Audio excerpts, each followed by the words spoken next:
Here is what this little midget had to say. It's not as though the cover-up of the radical Muslim... Israel right now is a safe haven for pedophiles, okay? I don't care where you stand on any political issue. If you're a Democrat or Republican, we should all be outraged.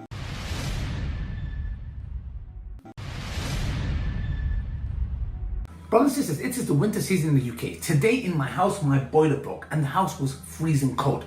My kids are wearing jackets, I'm trying to find heating, and as a father, I'm trying to make sure my kids, my wife, are warm.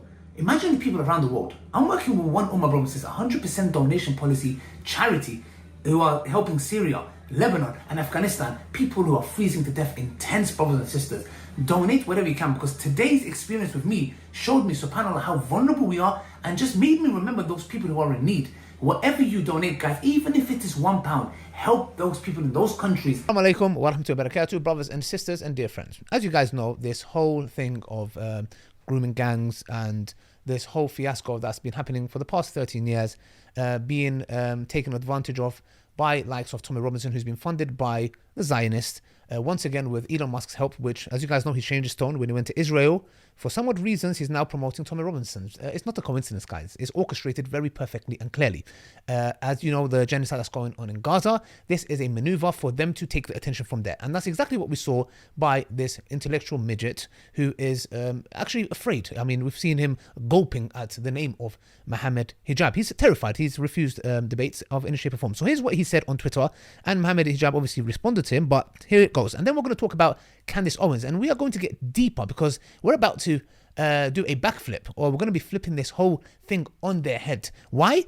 Because if we look closer, guys, there was articles on CBS and the Jerusalem Post of tens of thousands of Israeli pedophiles, grooming gangs, whatever you want to call, who Israeli individuals returning back to Israel and running away from the law and getting a slap in the hand in Israel. We're going to talk about it in a minute, and Candace Owens brings evidence to this. Here is what this little midget had to say. It's not as though the cover-up of the radical Muslim rape gangs in Britain was a mystery.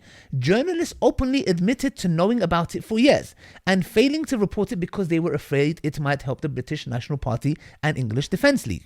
Mohammed Hijab responded, "It is interesting you outline their religion rather than their ethnic background.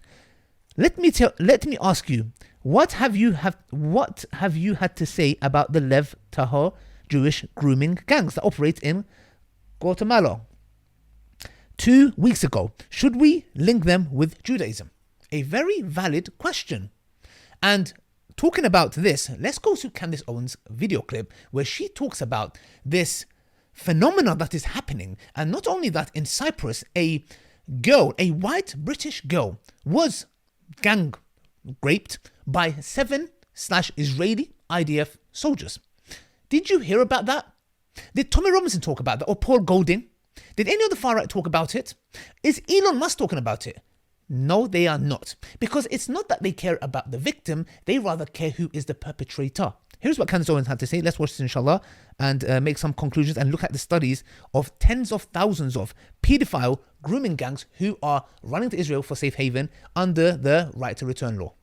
Further to that, first and foremost is the fact that Israel, as an example, for people that feel this pull to defend this country on the basis of the fact that you're Jewish, Israel right now is a safe haven for pedophiles. Okay, I don't care where you stand on any political issue. If you're a Democrat or Republican, we should all be outraged that we are sending our dollars overseas to a country that is protecting pedophiles. So we're talking about men like Leo Frank who rape little girls, know that they can go, if they're Jewish, they can go to Israel and they'll be provided a safe haven. And I'm going to show you two articles that are going to substantiate that claim, because people will say, what are you talking? No, it's 1000% true. Here is an article, CBS News, how Jewish American pedophiles hide from justice in Israel. Here's another article, the Jerusalem Post, tens of thousands of pedophiles operate in Israel every year. Has approved the extradition of sex crime suspect Malka Leifer to Australia.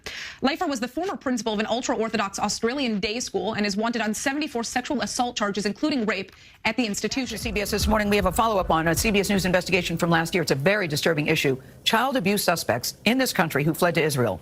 Now, one of those suspects, his name is Gershon Kranzer, was returned to New York City just yesterday to face the charges after more than a decade in Israel. He is accused of molesting two female relatives. One of them was just 6 years old at the time. A long wait for justice. At least it took nearly 2 decades, but today, A woman who was raped as a teenager finally got to face the man who police say attacked her. His name is Moshe Journo. Investigators say the former Dormont business owner assaulted her in 2004 at a tanning salon. Then he took off for Israel. It wasn't until 2019 that investigators were able to bring him back to face charges. So in a nutshell, guys, you can see very clearly that we're about to, like I said before, going to flip this on its head, because if we ever confront, like which I have Tommy Robinson, but if I ever come to face with him again, or anyone for the far right, and I challenge them openly, how about that? In Speaker's Corner, wherever you want, inshallah, anytime to come and debate this issue, because I know you guys are sick in the head.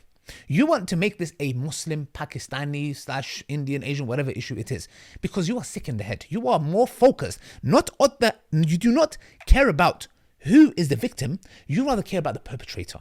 Your focus is on the perpetrator. No, it shouldn't be an Asian doing this issue.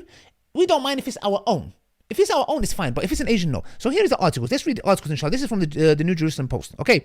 It says, in July alone, there were 22 cases of pedophilia recorded in Israel, brought to the attention of the media. Tens of thousands of pedophiles operate every year in Israel, leading to about 100,000 victims annually. Now, this is a report, not like this moron in the comments, Lord, whatever he is, this flipping moron, he's saying 250,000 girls. Where did you get this number from?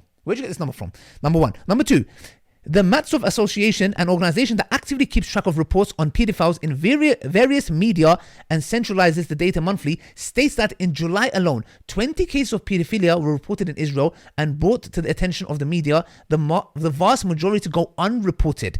In Israel, tens of thousands of pedophiles operate on a daily basis without any problem, said Eliran Madki, head of the Matzov Association. They are not deterred by the police and certainly not deterred by the contemptuous rulings that come from the hands of judges in various courts, he added, citing an incident which one particular paedophile was let off by the courts without punishment, despite evidence of thousands of paedophilic items found on his computer, as the court stated that it would harm his career. So do you see the same phenomena happening here? They are averting that. Why? Because it would harm his career. The court does not count the number of victims and shows disproportionately favorable treatment of the perpetrators, according to Malki. The association gathers reports from the media in order to form statistics, as no public sex offenders registry in Israel currently exists. They don't even have one. Okay, this is one. In June, at least 22 instances of paedophile activities were reported in the media, including a 26-year-old man committed indecent acts on two brothers aged 6 and 8 in a public park in Beersheba, a 40-year-old man who committed indecent acts on his girlfriend's 11-year-old daughter while they were still living together before he was sentenced to 6 years in prison. So, brothers and sisters, as you can see, some of them are pedophiles in America running to safe haven in Israel under the right of return. And one individual who committed these acts got just 2 years in prison and was let go. Brothers and sisters, the point we're trying to make is the following. As Muslims ourselves, there is no correlation or connection to the acts of any groomer, for that matter. And not only that, all of the far right, every single one of them who are against Islam or Muslims or whatever this matter, would love and die for the Sharia law, because your law says what? You tap them in the hand, give them a couple of years, play Xbox, watch TV in prison. Not the Sharia. The Sharia will deal severely with them, and all of you guys will be pro-Sharia. All of you guys will say, we want the Sharia to be implemented on them. You will love the Sharia. You will die for the Sharia when it comes to this incident, because there is no kind of correlation or causation between these vile individuals who are taking these girls and doing whatever for that matter. And brothers and sisters, we hate these vile individuals. We hate the person who's doing the action, this evil action, to whoever is done. We don't care if it's a Muslim girl or a white girl or a brown girl or a green. We don't care. It's the action that should be severely dealt with, not the perpetrator. We don't come and say, oh, was it one of our own that done it? Was it a Muslim that done it? Oh, it's fine. Oh, if it's a white man, oh no, it cannot be a white man. The action is evil, whoever is done by. And that's why it makes us sick to our stomach to see that individuals who are taking advantage of this for their own purposes and own agenda, and making it seem like Tommy Robinson is some kind of a political prisoner. No, he's not. He's a criminal. Yes, because of contempt of court, he's in jail. It's as simple as that. This nonsense that the people are trying to shut him down is absolutely garbage. And Candace Owens is bringing light to this, and we are going to be tackling this head on with anyone that believes they have some grounds to stand on, that Islam has some kind of connection, correlation, causation, whatever you want to call it, with these vile individuals who have done these acts, whoever they are, white, black, green, blue, I don't care. I dare you to come and challenge us on this matter, inshallah. That's all I have to say, brothers and sisters. May Allah subhanahu wa ta'ala bless and protect you guys. Do not forget to check out the video of Mohammed Hijab and Zishan, where they tackle the issue of this when it comes to this new thing that's happened with the Lev Tahar Jewish cult, who are directly, they follow the Talmud, etc. Again, we do not come and say it's every single Jewish for that matter, but what we're saying is, brothers and sisters, that why is it then, if these things happen, which is becoming more predominantly, it's happening a lot, with these cases, we do not come and say Jewish grooming gangs or Israeli grooming gangs, etc. So we need to be just in this matter. As you can see, the propaganda that they're pushing out there will be, inshallah, combated with the brothers, inshallah. Mohammed Hijab, Zishan doing excellent work. So check that out. Keep an eye, inshallah. And the arguments that we make here, use them to defend Islam, because Islam has nothing to do with these violent individuals. Till next time, assalamu alaikum wa rahmatullahi wa barakatuh.